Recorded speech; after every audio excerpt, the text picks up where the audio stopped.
This is from a woman who's been practicing real love for a while now, but it has a relatively new partner. She writes and says, this partnership thing takes some work. I got a big chuckle out of that when I read that. Everybody gets married, and for the first, few hours, they're just deliriously happy.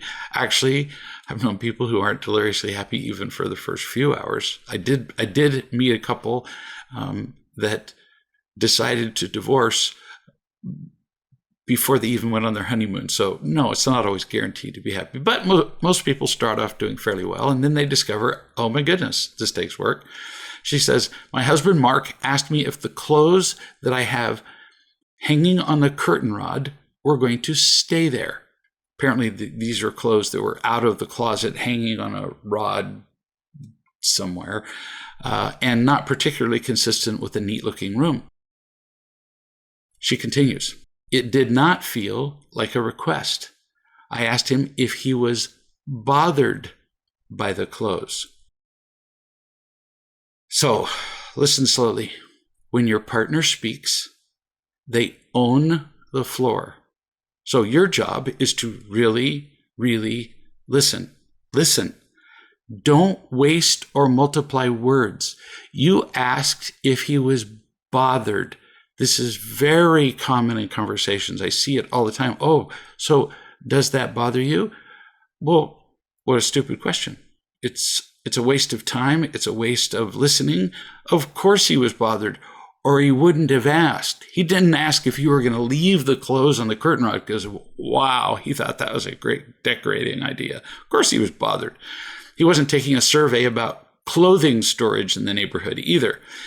Instead, you skip the unnecessary question and say, would you like them to be somewhere else?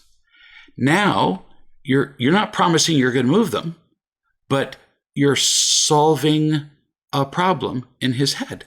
Asking if they bother him requires a follow-up question. The one I just gave you, or the one that I just told you. Would you like them to be somewhere else? You continue. He said yes and mentioned several other messes that bothered him in the house, all of which were mine. I asked him if he realized that he is bothered by my messes, but not by his messes. Sorry. I try to do this with a straight face sometimes. So you realize that you've made a big mess. Yeah, so have you. Yeah, so have you. I've never seen one of those conversations go well. So that would be a big oops. Now, why is that a big mistake? Because this is what people don't get. It's not about mutual accusations. People would say, well there's not listening and accusation. No. Make it really simple. Your job was to listen. You changed the subject. That's it. You changed the subject. And that's what people do when they want to be right or they don't want to face a thing. You bring up subject A. They don't like subject A, that you're messy. And the other person goes, oh man, I don't like it. B. They bring up a new subject.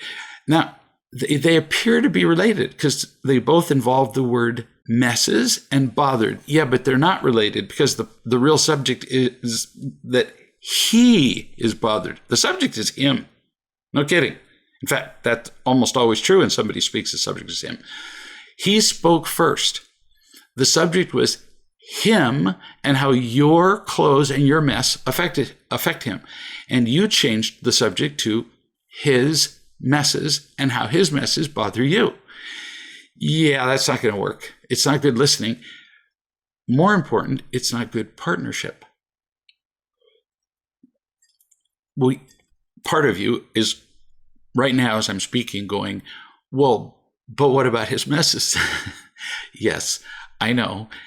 But if you want to bring up his messes, you could have done it before he brought up yours, or you can bring him up at another time. And I don't mean 2 minutes later, in which case it looks like tit for tat and, I'll throw a grenade and you'll throw a grenade back at me. No, you can bring it up in days so that they're not associated. You continue. I pointed out his clutter on the dresser, an unpacked box in the bedroom, that he leaves behind crumbs and he spills when he eats and prepares food and blah, blah. And then he got defensive. No way. He started off with the subject of your messes. You attacked him and he got defensive. I'm not excusing it. I'm just pointing out how this happened. And he said that I turned on him. He said that he wanted to solve, quote, solve the damned problem, end quote, and that I wasn't listening to him. Yeah, he pretty much nailed that. I said the clothes on the curtain rod aren't the problem. Maybe not to you, but they're the problem he brought up. The problem is that he looks for things to be bothered by. Oh, that may be a subject for another day. Maybe so. Maybe he does pick at you. But the subject right now is the clothes on the rack. So you see what happens? The subject was your messiness. You turned it into his. Then he turned it into you not listening. And then you turned it into how he looks for mistakes. This is a nightmare. We've got at least 4 different subjects going on. How do you do 4 different subjects simultaneously? You don't. It's like side effects of medications. Any given medication has already unpredictable side effects in a given person. Now put somebody on 2 medications. Oh, you have no idea in a given person how 2 medications are going to interact. And I know people who are on 8, 10, 12, 14 medicines. Back when I was doing medicine, one of the first things I did was pretty much stop everything.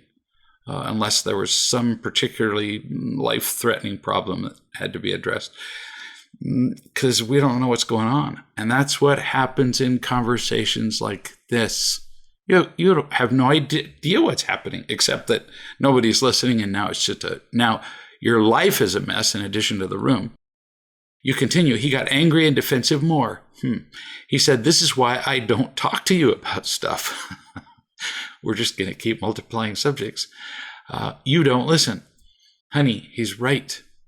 At least in this particular situation, you didn't listen to him like at all. And I'm guessing that if you did it here, not listening to him, you've done it many times before. And no, he's not justified in getting angry. I'm just explaining to you how this happened. So that why? You'll quit making mistakes? No, don't care about the mistakes.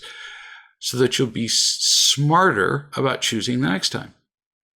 Like Alexander Pope said. So today's argument is information to help you make tomorrow's discussion possible.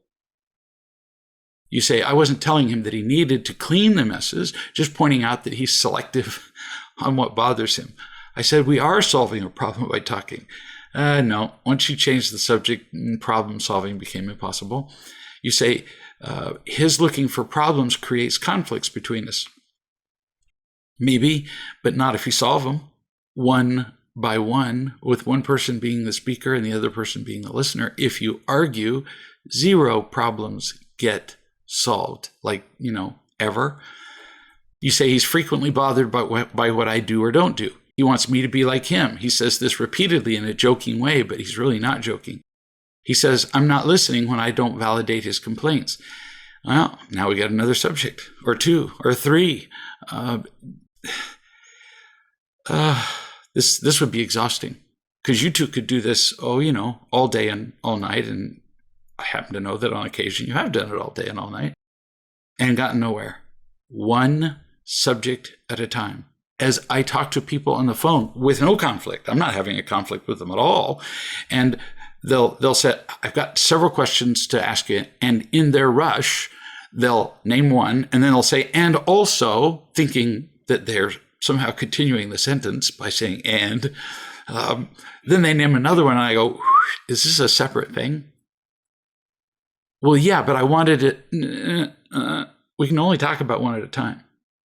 Because if you give me a list of 5 and I go back to 1, you're not even going to remember the details. So 1 at a time, same with discussions. So you need to ask yourself, you said, did I make a mess that I need to clean up? Meaning a mess emotionally. Is there a next loving step in this conversation, or are we done? Well, you ain't done. So share with him what you learned right here. Let him watch this segment of the video chat, for example. Take care of the clothes that he pointed out in the first place. If they're unsightly to him and they bother him, I'm guessing that there's a solution that you can come up with. I'm guessing there are clothes you don't really need to have. I'm guessing there's some other place that you could put them. If his messes bother you, you can bring them up, but not in retaliation. At least a whole day has to pass before you can bring them up. No kidding. Minimum of a day, not an hour.